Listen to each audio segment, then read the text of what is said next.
చూస్ country delight, live better. ఇప్పుడే country delight app ని download చేసుకోండి.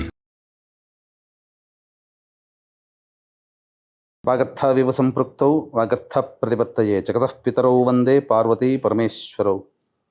ఆదిత్యాయ చ సోమాయ మంగళాయ బుధాయ చ గురుశుక్ర శనిభ్యశ్చ రాహవే కేతవే నమః. శృంగేరి జగద్గురు పీఠాధిపతులకి, కంచి పీఠాధిపతులకి నమస్కారములు తెలియజేసుకుంటూ కార్యక్రమాన్ని ప్రారంభిద్దాం. ద్వాదశ రాశులకు సంబంధించి 1 జూలై నుంచి 15 జూలై వరకు వివిధ రాశుల్లో జన్మించినటువంటి వారికి ఏ విధంగా ఉండబోతుందో తెలుసుకునే ముందు గ్రహ సంచారం గురించి తెలుసుకుందాం. వృషభ రాశిలో శుక్రుడు, అలాగే మిథునంలో రవి గురువు, కర్కాటకంలో బుధుడు, సింహంలో కుజ కేతువు, అలాగే కుంభంలో రాహువు, శని మీనంలో 13 జూలై నుంచి శని వక్రీకరించే స్థితి పొంది ఉంటాడు.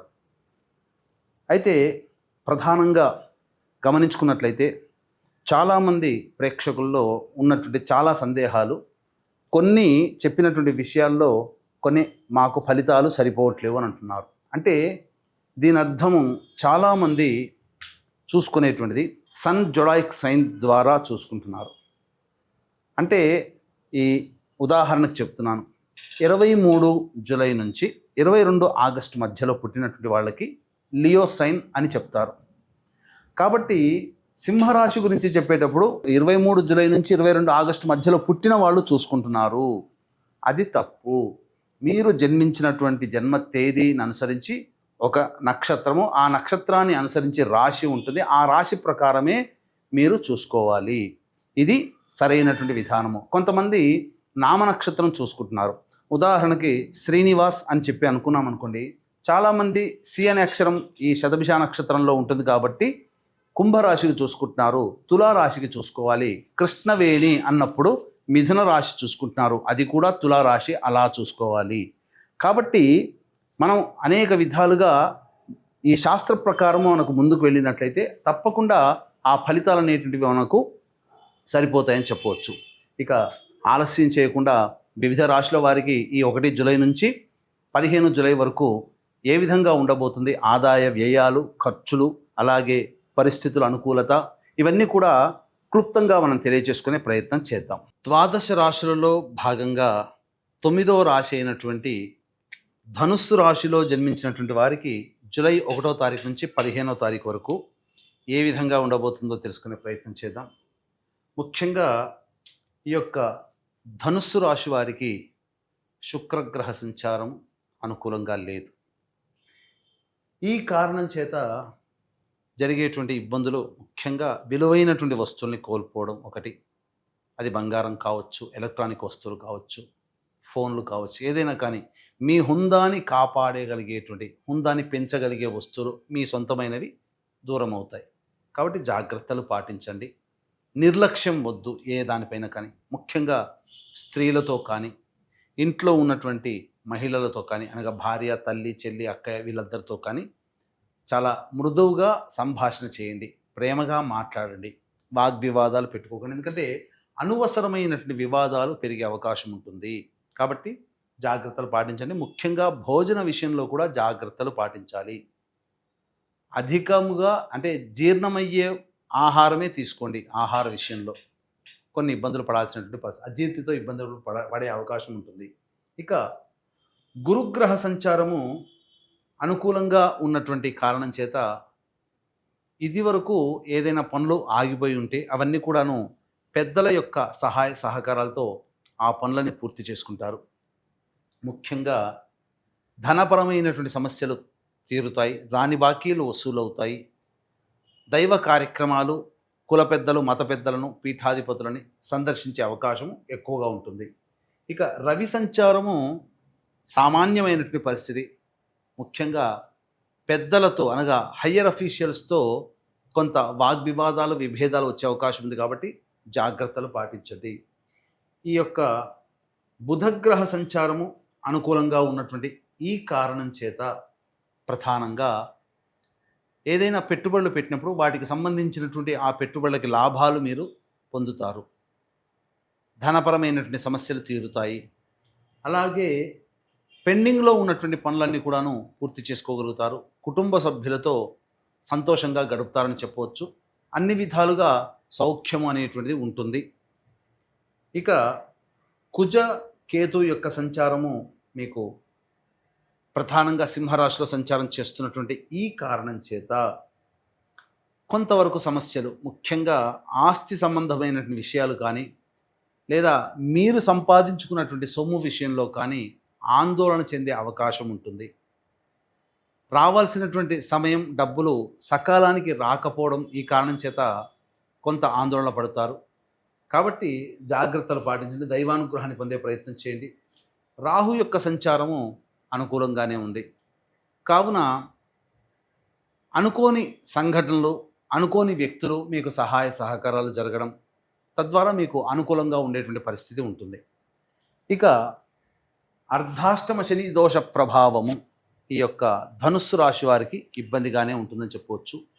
చేస్తున్నటువంటి వృత్తి, ఉద్యోగ, వ్యాపారాల్లో కొంత నష్టములు, ముఖ్యంగా కింది స్థాయి ఉద్యోగస్తులు సహకరించకపోవడం వల్ల నష్టములు పొందే అవకాశం ఉంటుంది. అయితే 13వ తారీఖు నుంచి శని వక్రీకరించినటువంటి కారణం చేత ఆ మార్పులు కూడా కొంత పాజిటివ్గా 9వ తారీఖు నుంచి మీకు కనబడుతుంటాయి.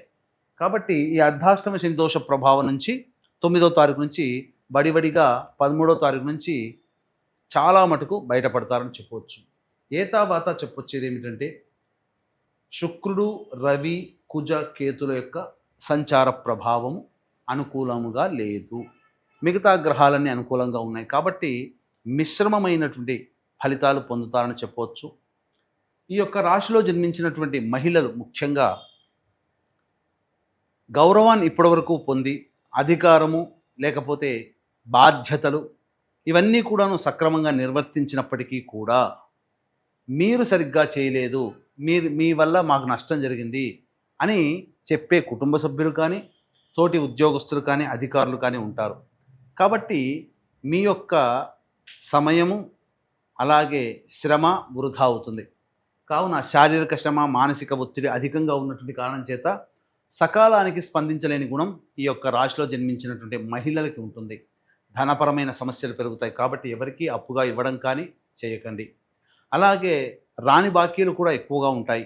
కావున జాగ్రత్తలు పాటించడం, ముఖ్యంగా ధనపరంగా మీ యొక్క బాధ్యతల్ని వాగ్దాన రూపంలో ఎవరికి కూడాను ఇవ్వకండి. ధనాన్ని, బాధ్యతల్ని ఇవ్వకండి. తద్వారా చాలా మటుకు సేఫ్ సైడ్లో ఉంటారని చెప్పవచ్చు. ఈ రాశిలో జన్మించినటువంటి విద్యార్థులకి చక్కటి ప్రతిభ కనబరచడం, తద్వారా కోరుకున్నటువంటి విద్యా సంస్థలలో సీట్ లభించడం ఆనందంగా జరిగిపోతాయి. ఇక వివాహానికి సంబంధించి ప్రయత్నాలు దైవానుగ్రహంతో ముందుకు సాగుతాయి. అయితే ప్రధానంగా ఇతరులతో, భాగస్వాములతో లేదా భాగస్వామ్య వ్యాపారులతో, జీవిత భాగస్వాములతో జాగ్రత్తలు పాటించండి. పొరపచ్చాలు వచ్చే అవకాశం గోచరమవుతుంది. ఇక ముఖ్యంగా సంతానపరంగా ఆలోచించే వ్యక్తులకి శుభ సమయముగా చెప్పవచ్చు. చక్కటి సంతాన వార్త వింటారు, అన్ని విధాలుగా అనుకూలంగా ఉంటుంది. ఏతావాత చెప్పొచ్చేది ఏమిటంటే ఈ యొక్క ధనుస్సు రాశిలో జన్మించినటువంటి వారికి మిశ్రమ ఫలితాలు పొందుతారని చెప్పవచ్చు.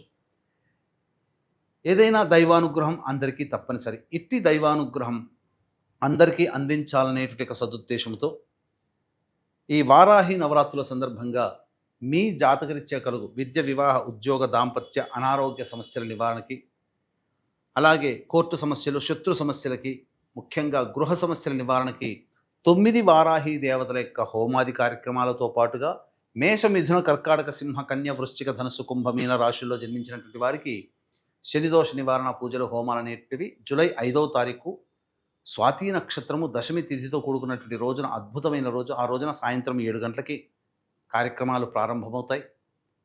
జూలై 5 సాయంత్రం 5 గంటల లోపల మీ గోత్రనామాలు నమోదు చేసుకోవచ్చు. ఈ కార్యక్రమంలో నమోదు చేసుకున్నటువంటి వారికి శక్తిపాతము చేయబడినటువంటి శంకరంగులి మాలని ఇవ్వడం జరుగుతుంది.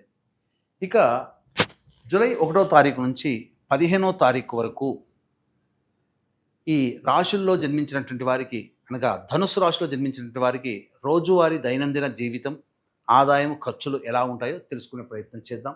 2, 3, 4, 5, 6 తేదీలలో ధనపరమైన సమస్యలు తీరుతాయి. ఉద్యోగపరంగా బాధ్యతలు పెరుగుతాయి. అన్ని విధాలుగా అన్ని రంగాలలో ఉన్నటువంటి వారికి చక్కటి శుభ సంకేతాలు ఏర్పడబోతున్నాయి. ఖర్చుకు మించిన ఆదాయం లభించడం ద్వారా మంచి సంతోషంతో గడుపుతారు, విందులు వినోదాల్లో పాల్గొంటారని చెప్పవచ్చు. 7, 8 తారీఖుల్లో చూసుకున్నట్లయితే ఖర్చులు అధికంగా ఉంటాయి. అనవసరమైనటువంటి ప్రయాణాలు, వేళకి భోజనం చేయలేకపోవడం, నిద్ర పట్టకపోవడం, ప్రతి పనులలో ఆటంకాలు ఎదురవ్వడం ఇలాంటివి జరుగుతాయని చెప్పవచ్చు. 9, 10, 11 తేదీల్లో పెండింగ్లో ఉన్నటువంటి పనులని పూర్తి చేసుకుంటారు. అలాగే పాత స్నేహితుల్ని కలుసుకునే అవకాశం ఉంటుంది, సంతోషంగా గడుపుతారు, ఆదాయం కూడా చాలా చక్కగా ఉంటుంది. 12, 13 తేదీల్లో కుటుంబ సభ్యులతో వాగ్వివాదాలు పెరుగుతాయి. కావున అన్ని విధాలుగా యోగదాయకంగా ఉండని పరిస్థితి. ధనము కూడా ఖర్చు అధికంగా ఉంటుంది. అలాగే మనస్సు ప్రశాంతంగా ఉండదు, ఏదో ఒక ఇబ్బంది తొలిచివేస్తుంది. తండ్రి తరపు వారితో విభేదాలు ఏర్పడే అవకాశం ఉంటుంది.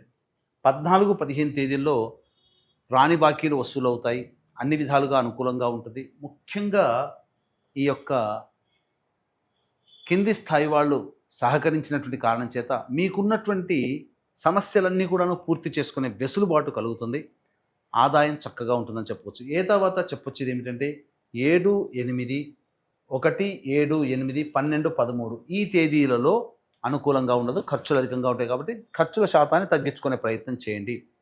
ఇక జాతకరీత్యా ఈ ధనుస్సు రాశి వారికి మిశ్రమమైనటువంటి ఫలితాలు కలుగుతాయి. కావున వచ్చేటువంటి సమస్యల నివారణకి సర్వదేవకృత లక్ష్మీ స్తోత్రము, సుబ్రహ్మణ్య భుజంగ స్తోత్ర పారాయణం చేసుకున్నట్లయితే చాలా మటుకు సమస్యలు తగ్గుముఖం పడతాయి. ఇప్పుడు చెప్పినటువంటి వాటికంటే ఇంకా ఎక్కువగా జీవితంలో సమస్యలు ఎదుర్కొంటున్నారు అనుకున్నప్పుడు దగ్గరలోని మంచి ఉపాసనా పరులైనటువంటి జ్యోతిష్యుల్ని సంప్రదించి వారి సలహాలు సూచనలు పాటించినట్లయితే మరింత మెరుగైనటువంటి జీవితాన్ని పొందుతారని తెలియజేస్తూ సర్వం శ్రీ ఉమామహేశ్వర పరబ్రహ్మార్పణమస్తు.